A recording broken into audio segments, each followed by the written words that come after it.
Louvado seja o Senhor.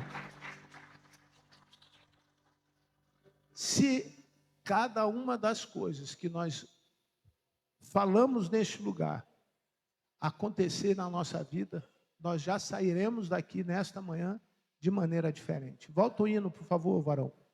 Volta o hino. Passa a primeira estrofe. Do teu pecado te queres livrar? O sangue de Jesus tem o quê? Poder. O que é o sacrifício? O que nós fazemos aqui à frente com a ceia? Nós lembramos que uma pessoa morreu no meu lugar. Almejas tu do maligno escapar? O que é? Sim, seu sangue tem este poder. Segue a estrofe, segunda estrofe, por favor. Queres a tua vaidade acabar? O sangue tem poder. Porque na cruz, já imaginou se Jesus falasse assim: eu não, eu sou Deus. Manda Lucas, manda o Felipe, manda, eu estou falando dos apóstolos, tá? Manda João, manda Pedro, manda o Tiago. Não. Porque não havia nenhuma vaidade no nosso Senhor, que Ele foi para a cruz por mim e por você. Seu sangue tem poder. Agora, olha que coisa interessante. Vícios, paixões, queres tu o quê? Dominar. Então nós podemos conviver com isso sem pecar. Entenderam? Você quer domínio, quer dominar isso na tua vida? Seus vícios, suas paixões. O que tem? Seu sangue tem este poder. Senhor, olha, eu sou tão pequenininho, eu não consigo parar de fazer isso, eu não consigo largar esta mania ruim, eu não consigo ser um homem melhor. Mas, Senhor, me ajuda, faça com que eu domine isso, que eu tenha força para isso. E aí, o Senhor lá na cruz do Calvário, no momento em que Ele derrama o seu sangue na cruz, Ele está dizendo o quê? Tudo posso naquele que me fortalece. Você pode dominar isso. Não deixe o pecado te dominar. Esse momento nós sempre separamos a oportunidade para aqueles que sentem que estão em pecado a fazerem o quê? Pedir desculpa para Jesus. Jesus, me perdoa. Me perdoa, mas se você não dominar o seu pecado, mês que vem você vai pedir perdão pela mesma coisa. No outro mês você vai pedir perdão pelo mesmo pecado. Então, amado, deixe o sacrifício de Jesus te dar força para você dominar os seus vícios e as suas paixões. Quem sabe, numa era de tanto TikTok, você cria um grande desafio. Olha, Senhor, no próximo mês, eu não vou te pedir perdão pelos mesmos pecados. Quem sabe, já no próximo mês, você seja agraciado pelo Senhor e você não vai nem se lembrar dos pecados do mês passado. Isso é bom para você. Isso é bom para você. Imagine, cada mês você pedir a Deus perdão por um pecado novo. É porque o pecado velho, Deus está perdoando e você está sarando as suas feridas que são causadas com o seu pecado. Aí tem sentido que o apóstolo Paulo fala, que ele diz: cada homem coma e beba, mas faça um exame de si mesmo. Exame quer dizer, analisa como está.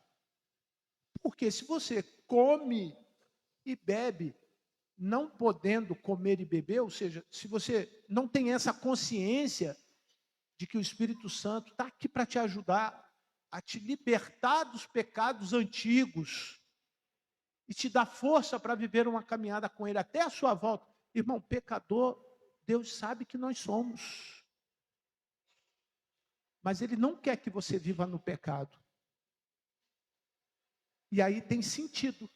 Isso tem um sentimento. E é esse sentimento que nós chamamos de adoração. Se não é só canção. Se não é só cantoria. Só religião. Precisamos colocar sentimento naquilo que é santo. Eu pedi o grupo para cantar uma música e nós vamos cantar agora. Te adorar. É isso? Eu não sei o nome. Como? Deserto. Feche os seus olhos. Eu quero te dar a oportunidade para você pedir perdão para Deus. Sabe qual era? Leva aí, varão.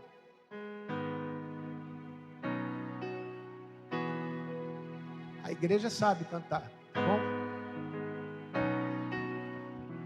Ninguém está sendo convidado para falar o seu pecado ao Senhor. Mas cante ao Senhor. Porque Deus sabe e conhece o teu coração.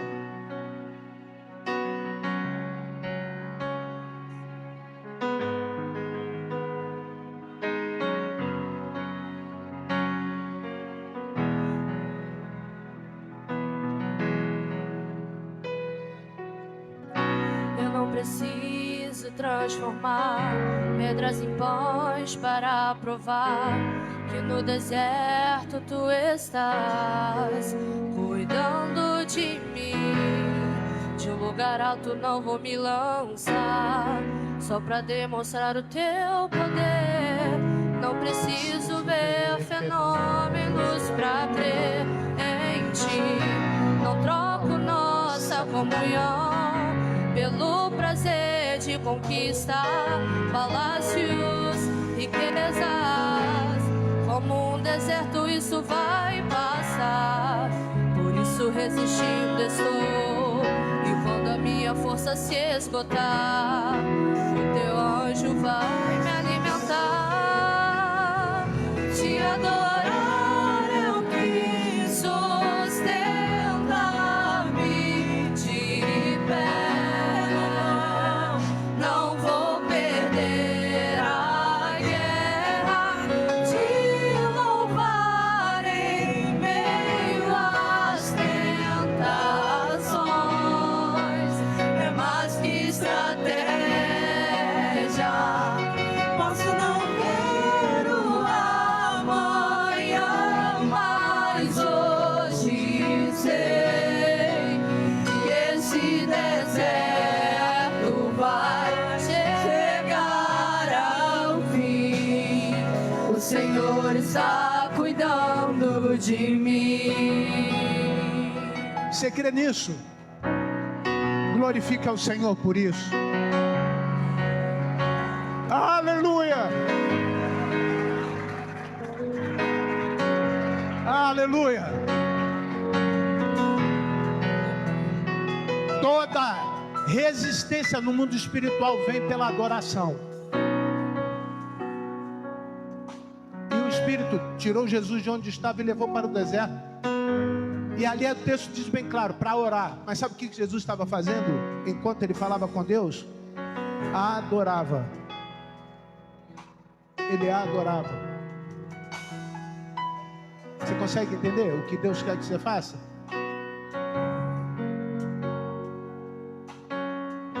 Ele quer que você dê sentimento às coisas que você está passando. O sangue de Jesus lá na cruz do Calvário te deu vida. Eu vou repetir isso. O sangue de Jesus, enquanto ele morria, ele estava dando vida para você. Ele morrendo, você vivendo. Cada dia, quando Cristo é lembrado que está morrendo, é porque Ele está dando vida à igreja. Ele está dando vida a você. Agora você recebe a vida. E Ele diz: a partir desse dia, se você quiser viver, você tem que morrer.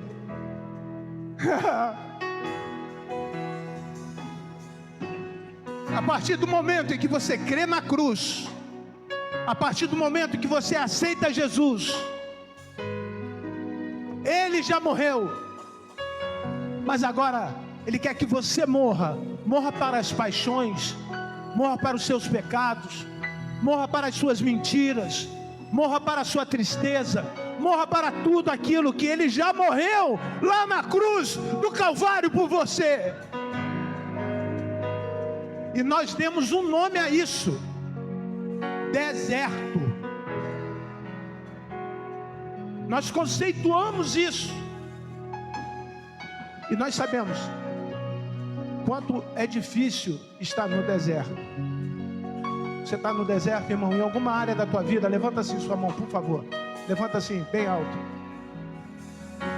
Continue, irmã, cantando a segunda parte. Olha o que diz. Eu não preciso transformar pedras em pães para provar que no deserto tu estás. Ele está cuidando de você. De um lugar alto não. Aleluia. Só para demonstrar o teu poder. Eu não preciso ver fenômenos para crer em ti. Não troco nossa comunhão pelo prazer de conquistar palácios, riquezas. Como um deserto que vai passar. Tudo isso vai passar. Resistindo estou. E quando a minha força se esgotar, o teu anjo vai me alimentar. Te adorar é o que sustenta-me de pé. Não vou perder a guerra. Te louvar em meio às tentações. É mais que estratégia. Posso não ver o amanhã, mas hoje sei que esse deserto vai chegar ao fim. O Senhor está cuidando de mim. Te adorar é o que sustenta-me de pé. Não vou perder a guerra. Te louvar em meio às tentações. É mais que estratégia. Posso não ver o amanhã, mas hoje sei que esse deserto vai chegar ao fim. O Senhor está cuidando de mim. Aleluia. O Senhor, para muitos ele ainda está pregado lá na cruz, mas para a igreja ele vivo e reina para sempre. Glória a Deus. Feche os seus olhos, vamos orar ao Senhor. Eu tenho uma palavra bem rápida para dar aos irmãos antes da celebração da ceia. Querido Deus, nós te pedimos, Senhor Deus, que tudo que o Senhor tem programado para este lugar, o Senhor seja a atenção principal. E agora, Senhor Pai, fale aos nossos corações de maneira que o que nós estamos aqui para ouvir do Senhor, eles não fiquem preocupados com o que eu tenho para dizer, mas com o que o Senhor está falando. Em nome de Jesus. Amém. Abra, por favor, Eclesiastes capítulo 3. Não desçam, gente, vocês vão tocar. Você vai tocar, já. Só vou ler o texto. Vocês vão tocar. Eclesiastes 3:10. 3, versículo 10. Vamos ler? Todos juntos? Vi o trabalho que Deus impôs aos filhos dos homens para com ele os afligir. Na minha versão está escrito assim: eu tenho visto todo o trabalho que Deus dá às pessoas para que elas fiquem ocupadas. Você está preocupado com o que você tem feito ou com as coisas com que você tem se envolvido no reino de Deus? Irmão, fecha a porta, porque a luz bate lá no vidro da Kombi, vem dentro da minha pupila. Chega a baralhar a vista aqui. Vou repetir a pergunta. Você está preocupado com o que você tem feito no reino de Deus? O que é o reino de Deus? É a primeira coisa que eu lembro pós a morte de Jesus. O reino veio, Jesus se apresenta como homem, e aí acontece uma separação. O que separava o homem de Deus era o véu. E agora, com a morte de Cristo, rasga o véu e começa um novo momento das pessoas com Cristo Jesus. Porque é através dele que nós vamos chegar no reino de Deus. É através da ressurreição que nós temos a garantia do reino de Deus. Algumas pessoas acham que o reino de Deus é lá no céu.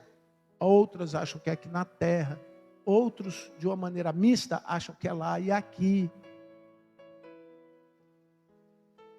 Mas eu penso que a partir do momento que você entregou a sua vida para Jesus, e aí faz sentido a morte de Jesus, que deu sentido, lembra dessa relação? O que traz sentimento ao que ele faz, agora é o que me faz sentir que ele fez por mim.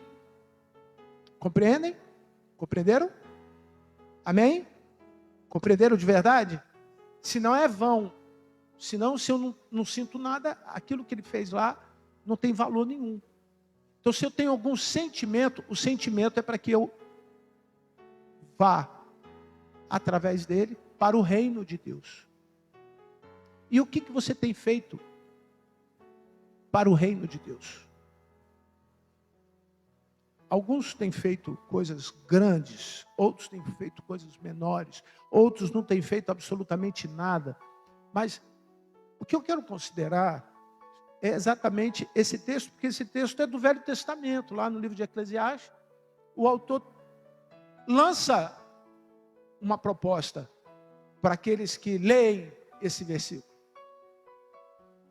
A primeira coisa, eu tenho visto todo o trabalho de Deus. Então, olha, vi o trabalho que Deus impõe aos seus filhos. Eu tenho visto todo o trabalho de Deus. O que significa? Deus continua trabalhando.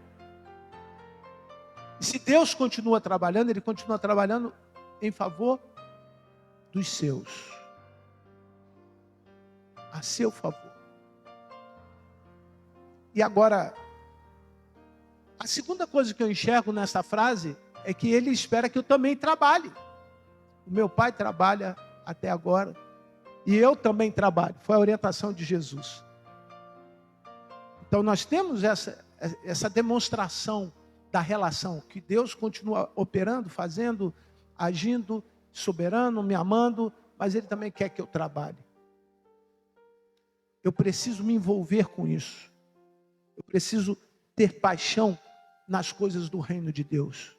Eu preciso amar, em primeiro lugar, o reino de Deus e a sua justiça. Eu preciso colocar isso como sendo prioridade. Eu preciso dizer não para algumas outras coisas que eu gosto mais, pelas que eu não gosto tanto, pelas que eu amo menos, pelas que eu tenho mais dificuldade de fazer, mas eu preciso começar a fazer. E aí a terceira coisa que esta frase me chama a atenção, eu estou num momento comemorando a morte de alguém que trabalhou por mim, mas que espera que eu trabalhe por ele. Ele chama pessoas para seara, para uma obra. E quando somos chamados para essa seara, para a obra, nós não podemos olhar para trás, porque se olharmos para trás, nós vamos deixar a obra. Se olharmos para trás, nós vamos pensar nas dificuldades, nos problemas, nos nossos erros, nos nossos pecados. Nós vamos abandonar a fileira de gente que nós carregamos pela liderança que exercemos sobre elas. É isso que eu quero dar destaque nessa manhã. O que você tem feito no reino de Deus? E aí eu separei 3 coisas, amados, para poder ajudar você a refletir que se você tem feito alguma coisa no reino de Deus, você é uma pessoa proveitosa. Se não, não é proveitoso. A segunda, nós temos uma falsa impressão de que existe alguém que está fazendo mais do que eu. Porque de alguma forma, alguém gosta mais dele do que de mim. E isso também é um engano. Deus gostaria que todos se envolvessem de igual modo no reino de Deus. A ponto dele distribuir de igual modo, segundo a sua vontade, a capacidade e os dons para que esse exercício aconteça de forma igual. Proporcionalmente, ele deixou parábolas para nos fazer entender que algumas vezes ele até tira de quem não está fazendo nada e acrescenta àqueles que estão operando, àqueles que estão trabalhando. Se Deus tem te dado muita liberdade no reino de Deus, e você não tem usado essa liberdade para servir, alguma coisa está errada na tua vida espiritual. E aí, a segunda parte do texto diz, para com ele os afligir. Na minha versão diz, dá às pessoas para que fiquem ocupadas. Você se sente ocupado no reino de Deus? Pastor, amanhã eu tenho a minha célula para fazer. Eu tenho minha devocional, vida com Deus para fazer. A minha está atrasada de novo. Eu vou botar em dia, viu, pastor? Eu tenho minha vida familiar para dedicar meu tempo.